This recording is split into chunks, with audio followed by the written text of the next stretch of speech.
বাংলা রচনা খেলাধুলার প্রয়োজনীয়তা ভূমিকা ক্রীড়া বা খেলাধুলা শরীর চর্চা ও আনন্দ লাভের সঙ্গে সম্পৃক্ত ক্রিয়াকলাপ। সুন্দর ও সুস্থ জীবন গঠনে খেলাধুলার ভূমিকা অত্যন্ত গুরুত্বপূর্ণ। ব্যক্তি জীবন, পারিবারিক জীবন, এমনকি জাতীয় জীবনের সফলতা লাভের পেছনে কাজ করে সুস্থ ও সুঠাম দেহ।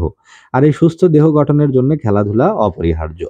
খেলাধুলার উদ্ভব সুপ্রাচীন কাল থেকেই মানুষকে সুস্থদেহী, সবল ও কর্মক্ষম করে রাখার জন্য বিভিন্ন খেলার প্রচলন ছিল। কুস্তি খেলার প্রথম সূচনা হয় ইরাকে 4000 বছরেরও বেশি আগে। খ্রিস্টপূর্ব 2050 বছর আগে মিশরে শুরু হয় হকি খেলা। এছাড়া মুষ্টিযুদ্ধ, অসিযুদ্ধ, দৌড়ঝাঁপ ইত্যাদির ইতিহাসের সূচনাও প্রায় 4000 বছর আগে। প্রাচীন গ্রিসে অলিম্পিক খেলার সূত্রপাত। সেই বিশাল প্রতিযোগিতায় গ্রিসের শ্রেষ্ঠ ক্রীড়া কুশলীরা দৌড়, ঝাঁপ, মল্লযুদ্ধ, চাকতি নিক্ষেপ, বর্ষা ছোড়া, মুষ্টিযুদ্ধ ইত্যাদি প্রতিযোগিতায় অংশ নিত।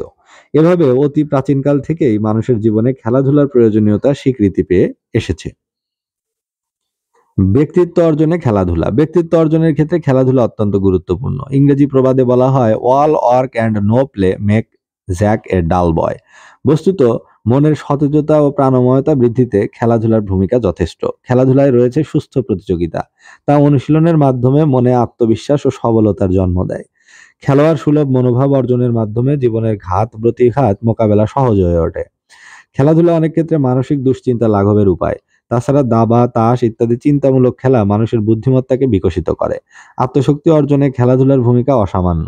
ছোটবেলায় যিনি নানা রোগে ভুগে মরতে বসেছিলেন, সেই জনি ওয়াজমুলারই অলিম্পিক সাঁতারে সোনা জয় করেন। 1960-এর অলিম্পিক দৌড়ে 3টি সোনা বিজয়ী হিউম্যান লোকোমোটিভ নামে পরিচিত চেকোস্লোভাকিয়ার এমিল জুটোপেক ছোটবেলায় খুঁড়িয়ে চলতেন। শিক্ষায় খেলাধুলা জীবন গঠনের সূচনায় সব প্রাণীর ক্ষেত্রেই খেলাধুলা শিক্ষার উপায়। উন্নত বিশ্বে বিদ্যা শিক্ষাকে আকর্ষণীয় ও আনন্দদায়ক করতে শিক্ষা ব্যবস্থায় এখন খেলাধুলা যথেষ্ট গুরুত্ব পাচ্ছে। আধুনিক শিক্ষা প্রতিষ্ঠানের ছাত্রছাত্রীদের ক্লাসের ফাঁকে ফাঁকে টেবিল টেনিস, ব্যায়াম, দাবা, বাস্কেটবল ইত্যাদি খেলার ব্যবস্থা থাকে।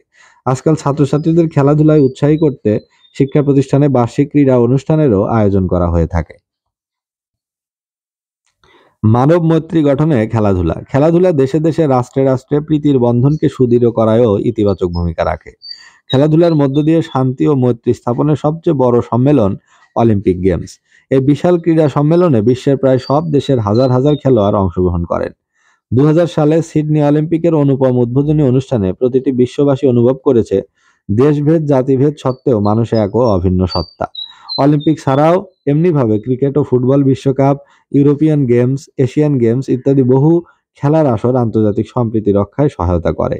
এভাবে বিশ্বে সাম্য, মৈত্রী ও সৌভ্রাতৃত্বের জয়গান ধ্বনিত হয়। স্বাস্থ্য উন্নয়ন ও রোগ প্রতিরোধে খেলাধুলা স্বাস্থ্য বজায় রাখতে খেলাধুলার কোনো বিকল্প নেই। শরীরের কোষগুলোর পুষ্টি সাধন, সহজ ও স্বাভাবিক রক্তচালনা, পরিপাক যন্ত্রকে কর্মক্ষম রাখা প্রভৃতির জন্য প্রত্যেকের উচিত প্রতিদিনই কোনো না কোনো শারীরিক খেলায় অংশ নেওয়া বা শরীর চর্চা করা। শুধু স্বাস্থ্য উন্নয়নেই নয়, বিভিন্ন প্রকার ব্যাধি থেকে স্বাস্থ্যকে রক্ষা করতেও খেলাধুলা প্রয়োজনীয়। হৃৎপিণ্ডের ও ফুসফুসের বিভিন্ন অসুখ প্রতিরোধেও প্রয়োজন খেলাধুলা। খেলাধুলা মানুষের মনের দুশ্চিন্তা লাঘব করে, সহনশীলতা বাড়ায় এবং দৈহিক পরিশ্রমের ক্ষমতা বৃদ্ধি করে।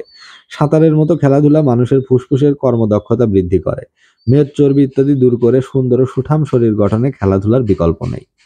চরিত্র গঠনে খেলাধুলা মানুষের চরিত্র গঠনেও সাহায্য করে। খেলাধুলার নিয়ম কানুন মেনে চলতে গিয়ে মানুষ শেখে নিয়ম অনুবর্তিতা। খেলাধুলা মানুষকে করে সুশৃঙ্খল। কোচ ও রেফারির কথা মান্য করে দলপতির অধীনে দলবদ্ধ হয়ে খেলতে গিয়ে খেলোয়াড়রা সকলে মিলেমিশে কাজ করার শিক্ষা পায়। এভাবে যৌথ পরিকল্পনা, যৌথ কাজ ও যৌথ শ্রমের মধ্য দিয়ে মানুষ নৈতিকভাবে সবল হয়ে ওঠে। অত্যধিক খেলাধুলার অপকারিতা খেলাধুলা অনেক উপকার করলেও এর কিছু খারাপ দিকও রয়েছে। মাত্রাতিরিক্ত খেলাধুলা মানুষের স্বাস্থ্যের জন্য হুমকি হতে পারে। ফুটবল, কাবাডি, রাগবি, কুস্তি, বক্সিং ইত্যাদি খেলায় রয়েছে মারাত্মকভাবে আহত হবার আশঙ্কা। অতিরিক্ত ক্রীড়া আসক্তি অনেক সময় জীবনের স্বাভাবিক ও স্বচ্ছন্দ বিকাশের অন্তরায় হয়ে দাঁড়ায়। অনেক সময় কোনো প্রতিযোগিতায় পরাজিত দল ও তাদের অন্ধ সমর্থকরা জয়ী দলের বা তাদের সমর্থকদের সাথে মারামারি বাঁধিয়ে দেয়। খেলাধুলার ক্ষেত্রে এ ধরনের উগ্রপন্থী মনোভাব কখনো কাম্য হতে পারে না। উপসংহার খেলাধুলা যেমন শরীর গঠনের সহায়ক, তেমনি আনন্দদায়ক। প্রতিটি খেলায় থাকে এক ধরনের কর্তব্যবোধ। খেলাধুলার মাধ্যমে মানুষ দায়িত্বশীল হয় কর্তব্য সম্পাদনে, একই সঙ্গে পায় মর্যাদা অর্জনের শিক্ষা। ক্রিকেটে সাম্প্রতিককালে আমাদের তরুণ খেলোয়াড়দের অর্জন জাগরণ ঘটিয়েছে জাতির মর্যাদাবোধে। জাতীয় জীবনে খেলাধুলার প্রসার ঘটলে জাতি সংকীর্ণতাকে অতিক্রম করতে শেখে, ঐক্য চেতনা গড়ে ওঠে, জাতি এগিয়ে যেতে পারে নিত্য নতুন অর্জনের পথে। তো এই রচনাটি পড়া হলো নবম দশম শ্রেণীর বোর্ড কর্তৃক রচনা সম্ভার বইটি থেকে।